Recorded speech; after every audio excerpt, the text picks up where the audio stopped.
തുമ്പി കല്യാണം അവസാന ഭാഗം. രചന റഫ്ന. കമ്മിറ്റിക്കാരുടെ ഇടയിൽ നിന്ന് ഒരുവിധം വലിഞ്ഞ അപ്പ അങ്ങോട്ട് ചെന്നു. അമ്പിളി, എവിടോ അമ്മാര്? അല്ല, തുമ്പിയോടെ? ചോദ്യം കേട്ട് ദേവനവനെ നോക്കി. അമ്പിളിയുടെ കരച്ചിൽ കണ്ട് അപ്പു തുമ്പിയോടെയും ചോദിച്ചു. ആള് വീട്ടിലേക്ക് പോയി. അതും പറഞ്ഞുകൊണ്ട് ദേവൻ അമ്പിളിയെ കൂട്ടിക്കൊണ്ടുപോയി. പിറ്റേന്ന് രാവിലെ ജോലിക്ക് പോകുന്ന വഴി ദേവൻ മുമ്പിലെ ചെറിയ ഓടിട്ട് വീട്ടിലേക്ക് നോക്കി. തുമ്പിയുടെ ചീറ്റ അകത്തേക്ക് കയറി പോകുന്ന കണ്ടു. എന്നാലും പെണ്ണ് എവിടെ പോയി? വൈകിട്ട് വീട്ടിലേക്ക് കയറുമ്പോൾ ഉമ്മറത്തിനൊരാൾക്കൂട്ടം കണ്ടാണ് ദേവൻ കയറി ചെന്ന്. എന്താ ഇവിടെ? ദേവൂട്ടാ, തുമ്പിമോളെ കാണാനില്ലെന്ന്. എന്ത്? ദേവൻ ഞെട്ടിക്കൊണ്ട് ചോദിച്ചു. ബൈക്ക് നിർത്തിയ ശബ്ദം കേട്ട് എല്ലാവരും തിരിഞ്ഞു നോക്കി. അപ്പേട്ട കണ്ടോളെ?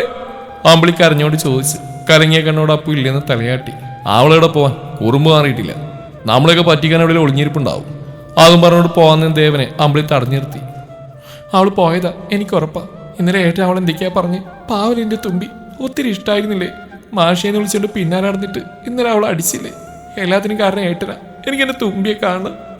ഏട്ടൻ കൊണ്ടുവന്ന അവള് എന്നിട്ട് പൊക്കോ. പൊട്ടിക്കരഞ്ഞുകൊണ്ട് ആൾ ദേവന്റെ നെഞ്ചിലേക്ക് ചാഞ്ഞു. അത് ഇന്നലെ പെട്ടെന്ന് അങ്ങനെയൊക്കെ നീയും കണ്ടല്ലേ ആള് പറഞ്ഞോക്കെ. എന്റെ ഏട്ടൻ ചെയ്യാത്ത അവൾ ചെയ്തെന്നേ ഉള്ളൂ. ദേവൻ മനസ്സിലാവാതെ അവൾ നോക്കി. അമ്പിളി പറഞ്ഞു തുടങ്ങിയെന്ന് പൂർത്തിയാക്കിയത് അപ്പുവായിരുന്നു. നീ എന്തിനാണ് ആ പാവത്തിനെ തല്ലിയേ? ആരുമില്ലാത്ത അതിനെ തല്ലിയിട്ട് നിനക്കെന്താണ് കിട്ടിയേ? ദേവാ, അവള് ചീറ്റയാണെങ്കിൽ അവൾ പോയി. സമാധാനം പറഞ്ഞിട്ട് അവളൊക്കെ നുള്ളിപ്പെറുക്കി എവിടെയൊക്കെ പോയി. എന്റെ കുട്ടി എവിടെയാണാവോ? വല്ല കടും കൈ ചെയ്യും മുന്നേ അതിനെ പോയി കണ്ടുപിടിക്കുക. എന്നിട്ട് വന്നാൽ മതി ഇങ്ങോട്ട്. പൊക്കോ നീ. ദേവൻ പിന്നെ ഒരു നിമിഷം അവിടെ നിന്നില്ല.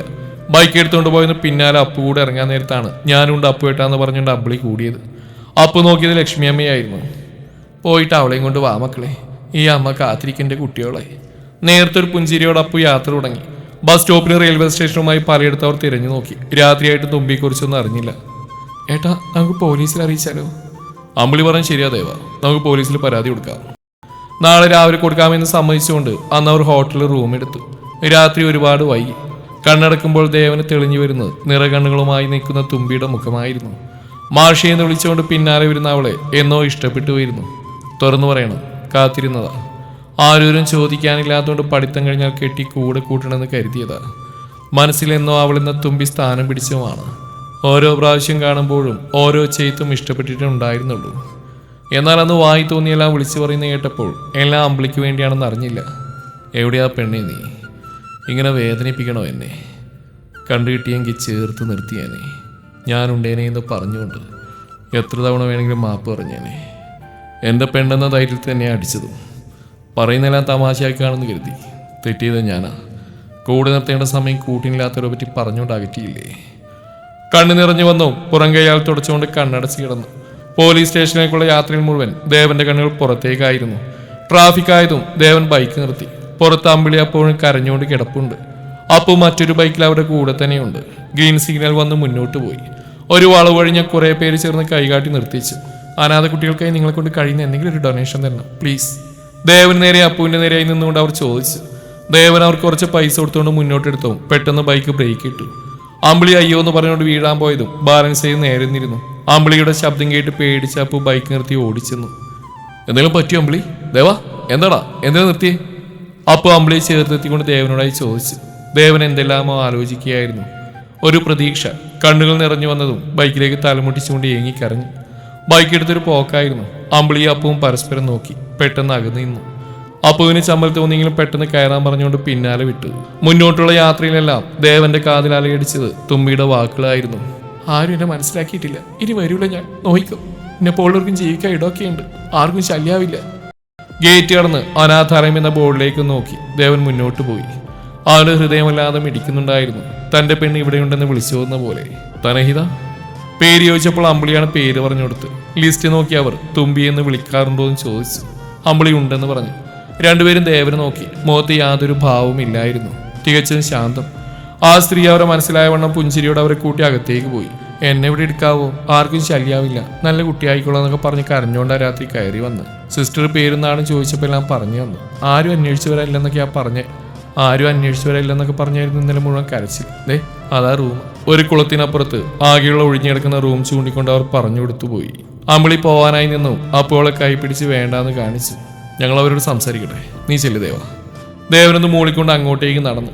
ഡോറിന്റെ ഹാൻഡിൽ പിടിച്ചു തുറന്നും ലോക്കല്ലാത്തുകൊണ്ട് അകത്തേക്ക് കയറി. റൂമിൽ ആരെയും കണ്ടില്ല. ഇറങ്ങാൻ നേരത്താണ് ബാത്റൂമിൽ നിന്നും വെള്ളം വീഴുന്ന ശബ്ദം കേട്ടത്.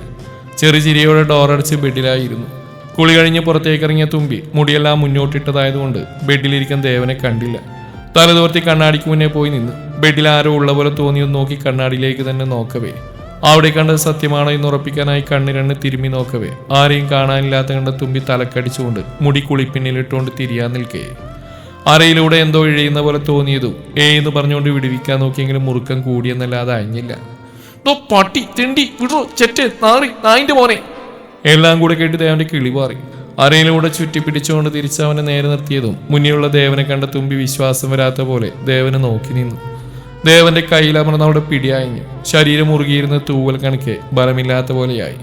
തന്റെ സാമീപ്യത്തിൽ അവിടെ മാറ്റവും നിമിഷ നേരം കൊണ്ട് നിറഞ്ഞ കണ്ണുകളും കാണെ ദേവന്റെ ഉള്ളിൽ പേരറിയിക്കാൻ കഴിയാത്തൊരു നോവുയർന്നു. നമുക്ക് പോവാം. നെഞ്ചോട് ചേർത്ത് ദേവൻ അവളെ കണ്ണിലേക്ക് നോക്കി പറയവേ അതുവരെ സ്വയം നഷ്ടപ്പെട്ടുകൊണ്ടുന്ന തുമ്പിയുടെ മുഖം ദേഷ്യം കൊണ്ട് നിറഞ്ഞു. ദേവൻ അവളെ കയ്യും പിടിച്ചുകൊണ്ട് പോവാൻ നിന്നും തുമ്പി അവന്റെ കൈ തട്ടി മാറ്റിയിരുന്നു. ഞാനില്ല, എന്നെ കൂട്ടിക്കൊണ്ടുപോകാൻ താനാരോ? എന്ത് ധൈര്യത്തിലാ തന്നെ തൊട്ടെ? പറ, എന്ത് ധൈര്യത്തിലാണെന്ന്? പിന്നോട്ട് പോയിക്കൊണ്ട് തുമ്പി ചോദിച്ചു. ദേവൻ അവളെ നോക്കി കയ്യിൽ പിടിക്കാനാഞ്ഞതും തുമ്പി ദേഷ്യത്തോടെ തട്ടി മാറ്റിയിരുന്നു. സോറി തുമ്പി, ഞാൻ അപ്പോഴത്തെ ദേഷ്യത്തിന് അതിന് നീ ഇങ്ങനെ ചെയ്യണം വേണ്ടത്. ഇവിടെ കഴിയാൻ ആരാ നിന്നോട് പറഞ്ഞേ എന്ന് കടുപ്പിച്ചുകൊണ്ട് ചോദിച്ചു. തുമ്പി അവനെ നോക്കി പുച്ഛിച്ചു. ഇന്നെപ്പോലുള്ളവർക്ക് കഴിയാനുള്ള ഇവിടെ ആരോരും ഇല്ലാത്ത ഇന്നെപ്പോലുള്ളവർക്ക് ഇവിടെ ആകുമ്പോൾ ആരും പേടിക്കണ്ട. കുറ്റപ്പെടുത്താൻ ഇവിടെ ആർക്കും അറിയില്ല. ചേർത്ത് നിർത്താൻ മാത്രമേ ഇന്നെപ്പോലുള്ള അനാഥർക്ക് അറിയൂ. പൊക്കോണം ഇവിടുന്ന്. ഇന്നെ ഇവിടുന്ന് കൊണ്ടുപോകാനാണ് വന്നെങ്കിൽ വെറുതെ ആവേയുള്ളൂ. നിന്നെ കൊണ്ടുപോകാനാണ് ഞാൻ വന്നെങ്കിൽ കൊണ്ടുപോകാൻ എനിക്കറിയാം തുമ്പി. എന്തിനാ വാശി? നീ വാ. ഇല്ല ഇല്ല ഇല്ല, എന്നെ കൊണ്ടുപോകാനാണെങ്കിൽ എന്നെ കൊല്ലേണ്ടി വരും. എന്നിട്ട് കൊണ്ടുപോയിക്കോ. അല്ലെങ്കിൽ ആര് കണ്ടു തല്ലാൻ കഴിയും നിങ്ങൾക്ക് ഒരിക്കലും എന്നെ കൊല്ലാനും കഴിയില്ലെന്നത് ഉറപ്പ്. തുമ്പി ദേവന്റെ വലിഞ്ഞു മുറുകിയ മുഖവും അതിലെ ഭാവം കണ്ട് തുമ്പി പേടിച്ച് പിന്നോട്ട് പോയി. തിരിഞ്ഞോടാൻ നിൽക്കും മുന്നേ ദേവൻ അവളെ പൊക്കിയെടുത്ത് ഡോർ തുറന്ന് പുറത്തേക്ക് പോയിരുന്നു. വീടന്നെ വിടാൻ, ഇന്നെ എവിടേക്ക് കൊണ്ടുപോണേ വിടാൻ. ദേവന്റെ പുറത്ത് ശക്തിയിൽ അടിച്ചുകൊണ്ട് തുമ്പി അലറി വിളിച്ചു. ദേവൻ നടത്തുന്നത് അവളുടെ കയ്യിലേക്ക് എടുത്തിരുന്നു. ഇനി ഒരക്ഷരം മിണ്ടിയ അറിയാലോ എന്നെ എന്നും പറഞ്ഞ് തോളിലേക്ക് ഇട്ടതും തുമ്പി പല്ലിറുമിക്കൊണ്ട് ദേവന്റെ തോളിൽ ആഴത്തിലായി കടിച്ചതും വേദന കൊണ്ട് ദേവൻ എരിവ് വലിച്ചു. എന്നാലും നടത്തി നിർത്താതെ മുന്നോട്ട് നടന്നു. സിസ്റ്റർ, ഇവളെ ഞാൻ കൊണ്ടുപോവാ. നന്നായി വരട്ടെ മക്കളെ, കർത്താവ് ഇന്ന് നിങ്ങളെ ചേർത്ത് നിർത്തട്ടെ. സിസ്റ്റർ എന്ന് വിളിച്ചുകൊണ്ട് തുമ്പി കരയാൻ തുടങ്ങിയതും അപ്പോൾ അവളോട് പെട്ടെന്ന് ഇറങ്ങാൻ പറഞ്ഞുകൊണ്ട് ബൈക്ക് സ്റ്റാർട്ടാക്കി. പിന്നീട് എത്തുമ്പോൾ ഇറങ്ങി ഓടാന്ന് എഴുതിയ തുമ്പിയെ ഞെട്ടിപ്പിച്ചുകൊണ്ട് ദേവൻ അവൾ അവന്റെ മുന്നിലായിരുത്തിയതും തുമ്പി പല്ലും കടിച്ചുകൊണ്ട് ദേവനെ നോക്കി. ഞാൻ ചാടും, എനിക്ക് ഇഷ്ടമല്ല വരാം, പിന്നെ എന്തിനെ? അത് ആരൂരില്ലാത്ത തന്നെ പറഞ്ഞു മുഴുവനാക്കും മുന്നേ തുമ്പിയുടെ തല ബൈക്കിന്റെ മുൻപത്തേക്ക് ചേർത്ത് നിർത്തിക്കൊണ്ട് ദേവനോടെ അധരത്തിലേക്ക് ആഴ്ന്നിറങ്ങിയിരുന്നു. കൊതിമാറാതെ പൂവിൽ നിന്ന് തേന്നുരുന്ന ചിത്രശലഭത്തെ പോലെ തുമ്പിയുടെ അധരം ദേവൻ നുണഞ്ഞു വലിച്ചു. അവളുടെ ചുണ്ടിന്മേലെ നേർത്ത രോമങ്ങളെ നനച്ചുകൊണ്ടുള്ള ചുംബനം. അപ്പുവാവിന്റെ പിന്നാലെ കയറി അമ്പിളിയെ തിരിഞ്ഞു നോക്കി. വായും പൊളിച്ച് മുന്നിലെ കിസ്സിങ് ഫ്രീ ആയി കാണുന്ന അവളെ കണ്ടതും അപ്പോൾ അവളുടെ കണ്ണു മുത്തി. മതിടാ, ബാക്കിയൊക്കെ പിന്നെ ഒന്ന് എണീറ്റ് പോടാ എന്നും പറഞ്ഞുകൊണ്ട് അപ്പു ബൈക്കും കൊണ്ടുപോയതും അമ്പിളി അപ്പോഴും തിരിഞ്ഞു നിന്ന് കൺമറിയോളം നോക്കി നിന്നു. ബൈക്ക് സ്റ്റാർട്ടാക്കിയതും തുമ്പി ഇറങ്ങി പിന്നാലെ പോയിരുന്നു. കിട്ടിയതിന്റെ ഹാങ് ഓവറിൽ വീട്ടിലെത്തുന്നവരെ അവളൊരക്ഷരം മിണ്ടിയിരുന്നില്ല. തുമ്പിയെ കണ്ടതും ലക്ഷ്മിയമ്മ ഓടി വന്ന് കെട്ടിപ്പിടിച്ചുകൊണ്ട് ഉമ്മൊടുത്തു. എൻ്റെ മോൾക്ക് ഈ അമ്മയുണ്ട് എന്നും. അച്ഛനില്ലാത്ത 2 മക്കൾ നോക്കി വളർത്തി എനിക്ക് നിന്നെ നോക്കാൻ അറിയാം. ആരെന്തൊക്കെ പറഞ്ഞാലും എൻ്റെ മോളിനി അങ്ങനെയൊന്നും ചെയ്യല്ലേ കേട്ടോ. അതിന് തുമ്പി കരഞ്ഞോണ്ട് ലക്ഷ്മിയമ്മയുടെ നെഞ്ചിലേക്ക് വീണ് പൊട്ടിക്കറിഞ്ഞ് അകത്തേക്ക് കൂട്ടിക്കൊണ്ടുപോയതും അമ്പിളി അപ്പോഴും വായും പൊളിച്ച് ദേവനെ നോക്കി നിൽപ്പായിരുന്നു. നിനക്ക് വേണമെങ്കിൽ എടുത്തുകൊണ്ടുപോടാ ഇതിനെ വിളിച്ചുകൊണ്ട് അതും പറഞ്ഞിട്ട് ദേവൻ പോയതും അപ്പോൾ അമ്പിളിയെ നോക്കി. നാണത്തോടെ അകത്തേക്ക് കൂടുന്ന അമ്പിളിയെ കണ്ട് തൻ്റെ കാര്യം ഓക്കെ എന്ന സന്തോഷത്തിൽ തുള്ളിച്ചാടിക്കൊണ്ട് അപ്പു പോയി. ഇന്നാണ് തുമ്പി കല്യാണം. ദേവൻ അമ്മയുടെ മകളായിട്ടല്ല മരുമകളായിട്ട് മതിയോന്ന് ചോദിച്ചും ലക്ഷ്മി അമ്മക്ക് സന്തോഷം മാത്രമായിരുന്നു.